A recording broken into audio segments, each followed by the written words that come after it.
ये एक काल्पनिक कहानी है और दिल को गहराइयों तक छू जाने वाली। एक बार स्वर्ग में विचरण करते हुए कृष्ण और राधा एक दूसरे के सामने आ गए। विचलित से कृष्ण, प्रसन्नचित से राधा। कृष्ण सकपकाए, राधा मुस्कुराई। इससे पहले कि कृष्ण कुछ कह पाते, राधा बोल उठी, कैसे हो द्वारिकाधीश। जो राधा उन्हें कान्हा कान्हा कहकर बुलाती थी, उसके मुख से द्वारिकाधीश का संबोधन कृष्ण को भीतर तक घायल कर गया। फिर भी किसी तरह अपने आप को संभाल लिया उन्होंने और बोले राधा से, मैं तुम्हारे लिए आज भी वही कान्हा हूँ।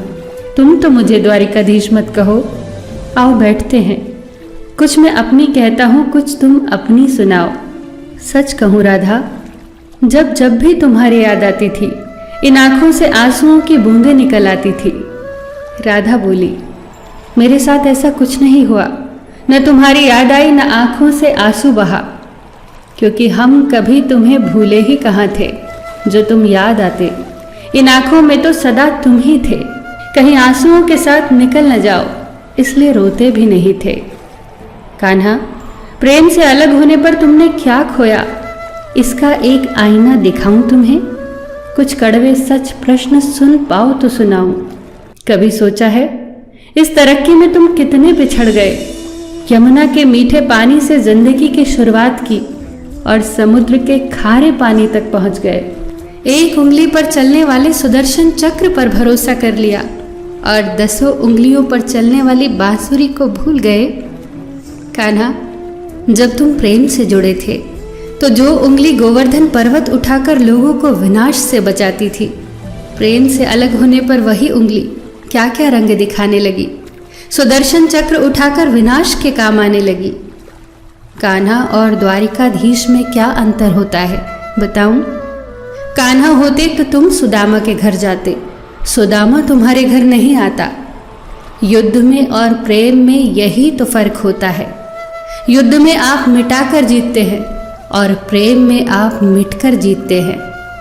कान्हा, प्रेम में डूबा हुआ इंसान दुखी तो रह सकता है, पर किसी को दुखी नहीं कर सकता।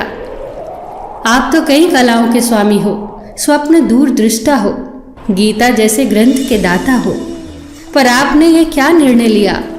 आपने अपनी पूरी सेना कौरवों को सौंप दी और अपने आप को पांडवों के साथ कर लिया। सेना तो आपकी प्रजा थी, राजा तो पालक होता है, उसका रक्षक होता है। आप जैसे महाज्ञानी उस रथ को चला रहे थे जिस पर बैठा अर्जुन आपकी प्रजा को ही मार रहा था। अपनी प्रजा को मरते देख आप में करुणा नहीं जगी, क्योंकि आप प्रेम से शून्य हो चुके थे। आज भी धरती पर जाकर देखो, आपकी द्वारिकाधीश वाली छवि को ढूंढते रह जाओगे। हर जगह, हर मंदिर में मेरे ही साथ खड़े नजर आओगे। मैं जानती हूँ कान्हा, लोग गीता के ज्ञान की बात करते हैं, उसके महत्व की बात करते हैं, पर धरती के लोग युद्ध वाले द्वारिकाधीश पर नहीं, प्रेम वाले कान्हा पर भरोसा करते हैं। गीता में मेरा दूर दूर तक नाम नहीं है, पर आज भी लोग उसके समापन पर राधे राधे कहते हैं। ये कहानी काल्पनिक जरूर है, पर इसके भीतर छिपी सीख बहुत महत्वपूर्ण है। श्री कृष्ण के पास कभी किसी प्रश्न का उत्तर ना हो, ऐसा तो हो ही नहीं सकता, परंतु राधा द्वारा लगाए गए प्रश्न चिन्हों पर कान्हा मौन रहे। यही तो है प्रेम में समर्पण का भाव। पराक्रम में हमें हर किसी को हराना होता है, तब भी हम जीत कर भी हार जाते हैं, परंतु प्रेम में एक ही कईयों का दिल जीत लेता है। सही कहा है कि छोटी सी उंगली पर पूरा गोवर्धन पर्वत उठाने वाले भगवान श्री कृष्ण छोटी सी बांसुरी को दोनों हाथों से पकड़ते थे। फिर मिलेंगे दोस्तों अगली कहानी के साथ।